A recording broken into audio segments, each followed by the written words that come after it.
Viva! Sejam todos bem-vindos a mais uma edição do Petro Podcast. Estamos de volta para a volta de mulher da nossa indústria. Estamos a caminhar e já no nosso terceiro episódio. Terceiro episódio, lá de outra, como está? Tudo bem. Ótima, com energia renovada, cheia de novidades para aqui. E estamos aqui para mais um dia de trabalho.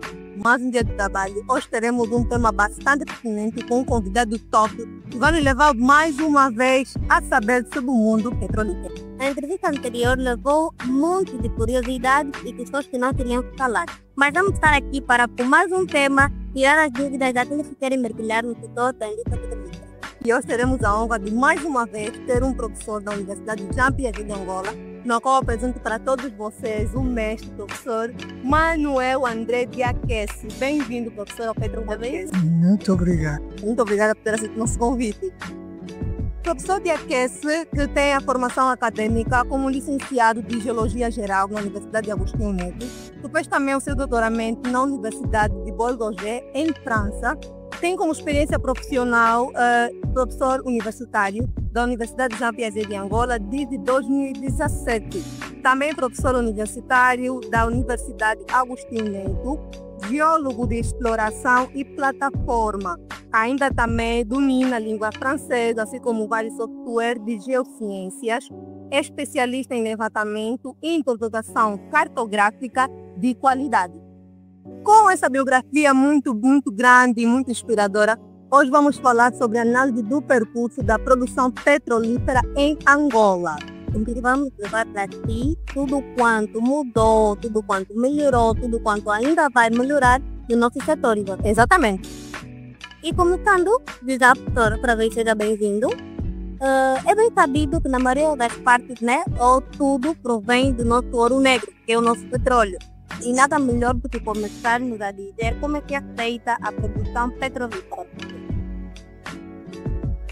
Quando vocês falam de produção do petróleo, estão a falar de extração ou estão a falar de tratamento já do petróleo na refinação? Para situar melhor nossos internautas de âmbito zero até o tratamento na refinação. Desde a extração. Falar do petróleo é um mundo, é todo um mundo. Eu vou começar primeiro a partificar. Começaste a falar bem mestre, não doutor. Não concluí o meu doutoramento por N motivos. De momento sou mestre. Falar do petróleo, do princípio até o fim, nós temos que traçar uma linha. O que se passa, metemos o primeiro ponto de stop, tudo o que se passa antes da perfuração. O mundo do petróleo vai pela perfuração primeiro. Tem tudo o que se passa antes da perfuração, tudo o que se passa durante a perfuração até a extração, e tudo o que se passa depois da extração. O que se passa antes da perfuração, nós chamamos aquilo upstream. Portanto, o amante, a parte superior, essa é a parte de prospecção, exploração, prospecção, até chegar no petróleo, e tem da perfuração até a produção, até a extração, uma parte que chamamos middle stream, portanto, a parte do meio, e finalmente, depois da extração, tem a parte final que chamamos o downstream. Não sou habilitado a falar de downstream, porque não é meu domínio. O downstream diz respeito à refinação, ao transporte, à distribuição já do produto final. Até chegar o produto na bomba de combustível ou produtos medicinais, isso tudo já farmacêutico. A refinação é que começa e termina naquela fase. Aí vamos desculpar, não tem muito Lima. Fala da Vamos tentar falar da parte antes da perfuração e da parte depois da perfuração. Por que que falamos da perfuração? A perfuração é o ponto-chave. Não se pode encontrar ou determinar que existe petróleo sem perfuração. Porque até hoje não existe nenhum método no mundo para saber que aqui tem petróleo. Não obstante a utilização de sísmica, de toda a técnica. Aliás, o petróleo é uma das ciências mais avançadas na extração mineira. Mas não existe nenhum método de saber que aqui tem petróleo. A gente segue as regras, os indícios, até perfurar. Só a perfuração é que determina se tem ou se não tem. É no final, nossa perfuração é dele final para todos e tudo feito. Exatamente. O professor sendo já podemos considerar um veterano no ramo de petróleo. Qual a análise o professor faz sobre o percurso da produção petrolífera cá no nosso país? Positiva, negativa? Como é que nós estamos, né, em termos de produção petrolífera propriamente aqui em Angola?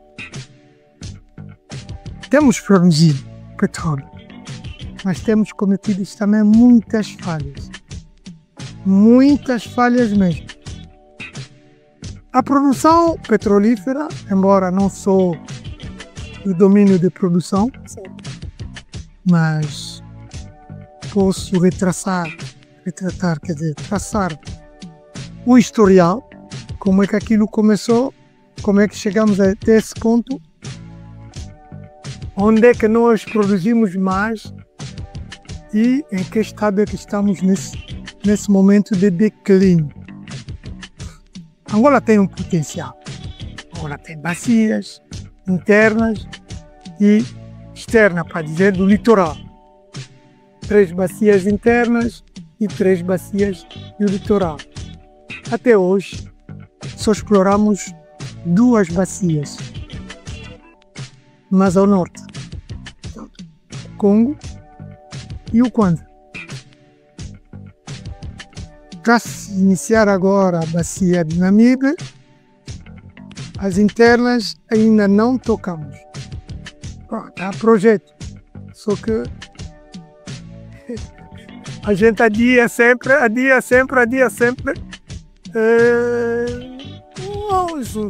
Que a bacia de Cassange vai se mexer, já se começou, mas ainda não chegamos na fase de licitação para começar a atribuir blocos. A Etosha ainda ouvia a NPG, Agência Nacional de Petróleo e Gás, está a se preparar também a Etosha e o Cavão. Essas bacias todas estão em projeto. Infelizmente há muito blá blá, muita conversa e poucas práticas. A produção petrolífera em Angola, se podemos traçar um historial, começou há bastante tempo. Dividimos a época colonial e a época depois a independência. Na época colonial, muita coisa foram feitas. Começaram as primeiras prospeção em onshore, inteira, começaram em 1910. O Colombo começou já em 1910, mas levou tempo da prospecção até fazer o primeiro poço. O primeiro poço em Angola levou o seu tempo necessário para ser traçado. O poço chamava-se Dande. Dande 1 foi o primeiro poço que foi feito. E esse poço só foi perfurado a partir de 1955. Para não dizer besteira, tem que consultar a minha cábula de vez em quando. Sim. Porque nós na indústria utilizamos sempre uma cábula oficial. não é permitido dizer besteira. Tanto de 1910 até 1955 é que se começou o primeiro poço. Lá na Barra do Dande. O poço chama-se Dande 1. Fez-se o poço. Não deu resultado satisfatório. Tinha indício. Aliás, na nossa última saída de campo, que fomos ontem, fomos sábado, aliás, nós passamos ali naquela zona e o estudante recuperara umas amostras de óleo. Ainda joga lá um petróleozinho. Então, quando eu vou que tu vai lá fazer uma visita também. Um dia aqui no estado. Doutor, o nosso país vai lá ter um potencial e um certo histórico de produção ou de exploração de petróleo, visto que atualmente no raso mundial estamos na terceira posição, perdendo simplesmente para a Nigéria e a Líbia. Infelizmente, né? Mas ainda pode melhorar, ainda temos esperança de que podemos melhorar, porque há muita coisa para melhorar. E procura acreditar aqui com o surgimento dessas novas empresas, as produtoras e prestadoras de serviço, é o suficiente para alavancar a produção e a exploração do petróleo no país? Esperança temos que ter, né? Exatamente. Esperança temos que ter. O problema não são as empresas prestadoras de serviço. As empresas estão lá. O problema está na política que o governo implementa. Porque como é que nós fizemos para atingir o topo da produção? As empresas fizeram o necessário.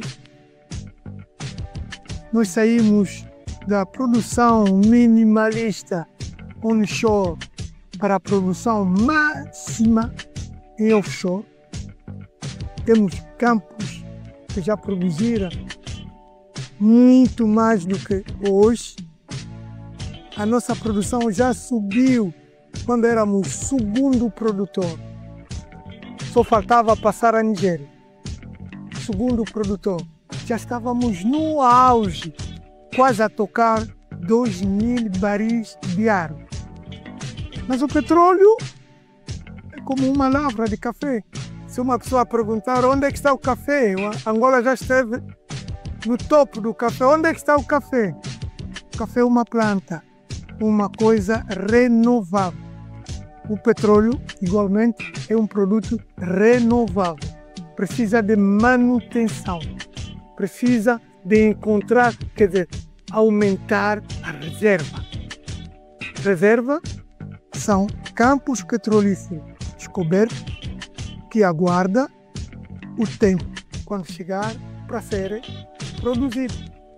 Se já não tem reserva, só tem os campos já descobertos a produzir, mais cedo ou mais tarde a produção vai descair. Como é que a gente faz para que a produção não descaia?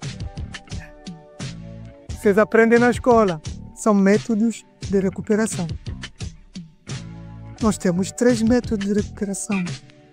A primária, onde ela sai pela própria pressão. Se abriu, jora, sai. A própria pressão e a presença do gás no reservatório dá-nos o que nós queremos. Mas a dada altura, a pressão do gás baixa. Então temos que passar nos métodos de recuperação secundária. E esses métodos, começamos a injetar água para aumentar a pressão, ou podemos passar noutras, injeção de gás, fraturamento hidráulico, assim por aí fora, injeção até de ácido. Tudo depende que tipo de rocha é que temos. Mas, se esse trabalho não é feito, a chave está ali. O trabalho de recuperação secundária não é feito devidamente. A pressão baixa, abandono do poço ou abandono do campo. Nós já atingimos 2 milhões quase, né? 1.900.000 e tal. 2 milhões de baris por dia. Hoje voltamos no 1 milhão e tal, Larissa. 1 milhão e 70 e tal. Quer dizer, quase metade. Para a Líbia perdemos uma diferença mínima, professor. Mínima realmente. O problema é a competência das pessoas que tinham que fazer isso. Nós queremos receber o dinheiro entra, recebe, entra no Estado.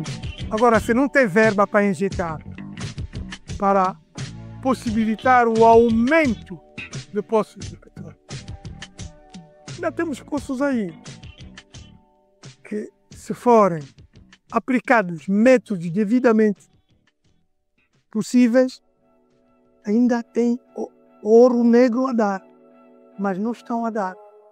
A culpa não é nos quadros, não é das empresas. Os quadros estão ali a reclamar.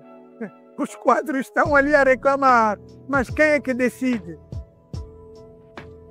Vocês é que respondem essa pergunta. Respondemos. Então isso claramente acaba por responder a próxima que não queria fazer o professor, né? Sendo que Angola também tem aqui o setor petrolífero bem estabelecido. Será que já conseguimos alcançar aquilo que pretendíamos desde a criação do setor petrolífero aqui em Angola? Tu vai já responder a nossa edição. Vamos só pedir ao pessoal lá de casa que não se esqueça de curtir as nossas redes sociais, Isabel. Sigam Facebook Petra Podcast 12, YouTube Petra Podcast, LinkedIn, também já estamos lá, Petra Podcast 12. TikTok também, Isabel. Vai, TikTok. Sim. Professor, conseguiu Angola alcançar, né, a meta desejada quanto ao setor petrolífero em termos de produção? Da sua criação até atualmente. Não posso dizer isso. Porque aquilo é em progresso constante.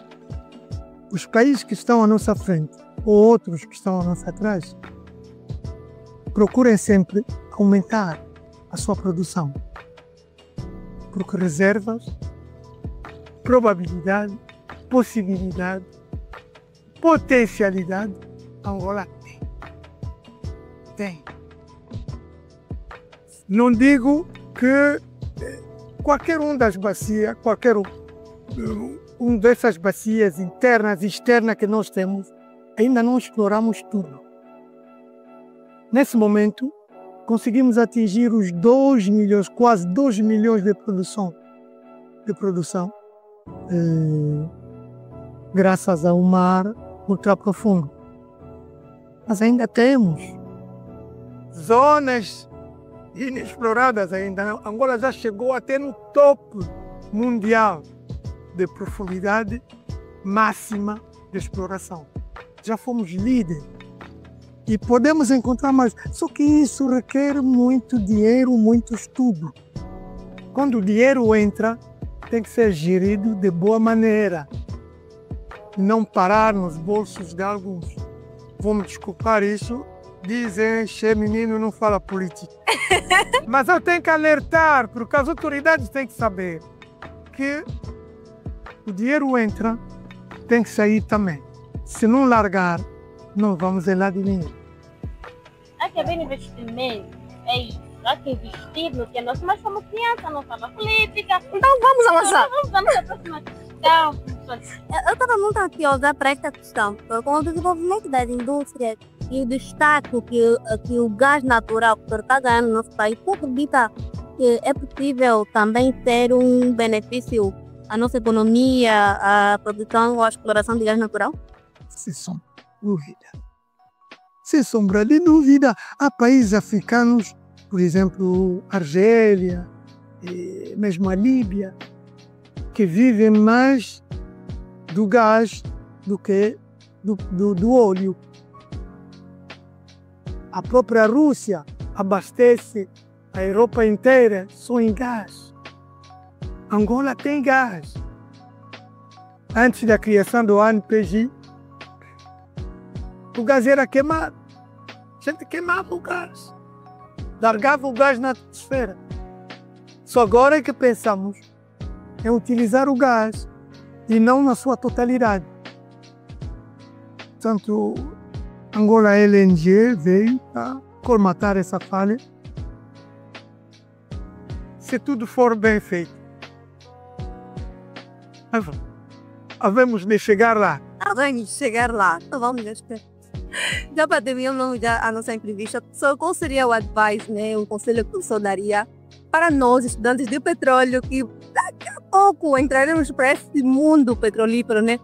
A produção petrolífera em Angola. Então, qual seria esse conselho, professor? Eu não sei se falo aos estudantes, se falo aos dirigentes, se falo aos docentes, ou se falo a quem? A comunidade em A geral. comunidade Em geral. petrolífera, professor, do nosso país. Estamos aqui ligados todos. Primeiro conselho aos dirigentes. Começo nos dirigentes. Deixem cada especialista fazer o seu trabalho. Faço o voto que estamos a formar, várias universidades estão a formar estudantes no petróleo. Mas o que é que encontramos? A maioria das pessoas que trabalham no lugar dos engenheiros desse petróleo não são petrolíferos. Onde é que vamos? Quer dizer, nós encontramos, desculpa a brutalidade, o enfermeiro a trabalhar no lugar do engenheiro de petróleo. E o que é que o engenheiro de petróleo vai fazer agora? Agora o engenheiro de petróleo vai chamar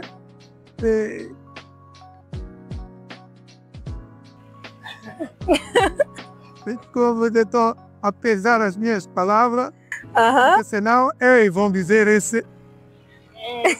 Mas antes É de isso. terminar assim, professora, queríamos fazer um jogo com o professor. Um challenge. Só pequenas questões, né? Em que o professor, como docente, como alguém experiente na indústria, terá que escolher assim um meio que se sente mais confortável, Isabel. Podemos? E justificar.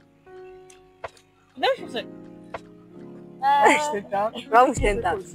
O professor prefere conferências ou dar aulas? A conferência é importante, né? Reúne mais gente, mas é uma coisa de meia hora, uma coisa de uma hora. Nem todo mundo consegue fazer perguntas. Dar aula, que é isso no sangue. Eu prefiro dar aula, explicar, que é a minha tarefa. Eu vim aqui para dar aula. Ok. Dar aula. Dar aula, isso aí. A segunda, professor. Campo ou equipe? Para trabalho. Isso também depende. Bom, eu gosto muito do campo, né? Vocês já sabem. Gosto muito de campo. Os dois completos. Okay? Não quer dizer que quem trabalha no escritório não presta ou não vale. Não. Eu vou dar um exemplo concreto, em resumo.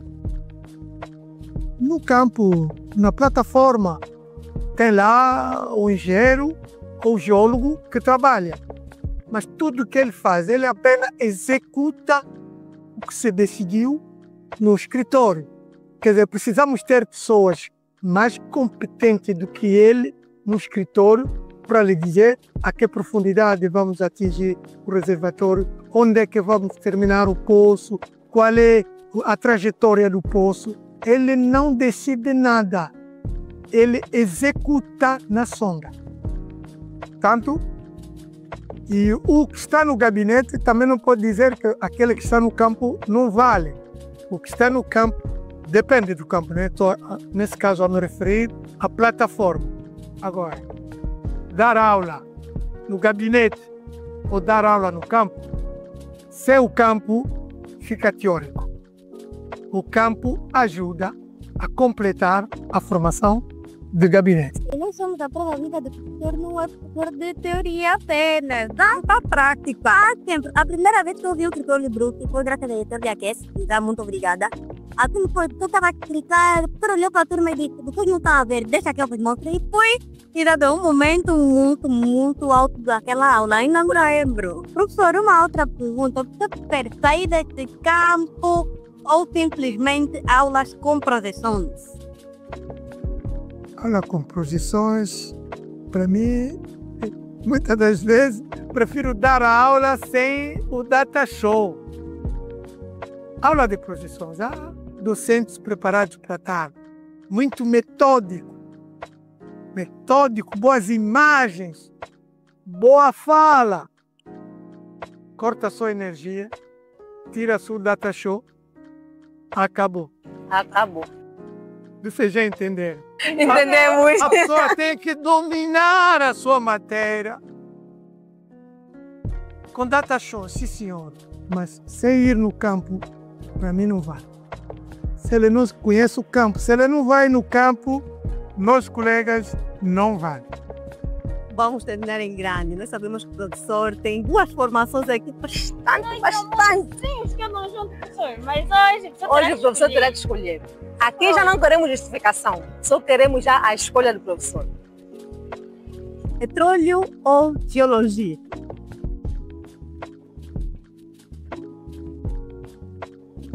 Isso requer uma resposta bem pensada. Olha, o petróleo não se encontra sem a geologia. A geologia é que ajuda a encontrar o petróleo. Só que a geologia abarca tudo, ok? Mas tem a geologia e tem a geologia do petróleo. Tem um geólogo, vou completar eu próprio. Tem o geólogo, tem o geofísico e tem um engenheiro de petróleo. Cada um com a sua especialidade. O geólogo pode dar uma aula a um engenheiro de petróleo sobre geologia. O geofísico pode dar uma aula a um engenheiro de petróleo sobre a geofísica. O engenheiro de petróleo não é um geólogo. O geólogo faz o trabalho preliminar. O geofísico faz o trabalho preliminar de prospecção. Mas quem decide é o engenheiro de petróleo. Portanto, geólogos e geofísicos, vocês não devem nem podem mandar no engenheiro de petróleo. Aceitamos. Não, aceitamos. São amores que o professor não consegue deixar de lado. É complicado, mas aceitamos. E diga muito obrigada, professor, por estar aqui conosco hoje. Foi uma entrevista muito satisfatória. Eu estava realmente ansiosa pela entrevista de hoje. E Isabel, muito obrigada, professor. Esperamos contar com o professor mais vezes no nosso Petro Podcast. E para todos lá em casa, siga as nossas redes sociais, pessoal, por favor. Petro Podcast 12 no Facebook, Petro Podcast no YouTube, Petro Podcast no LinkedIn.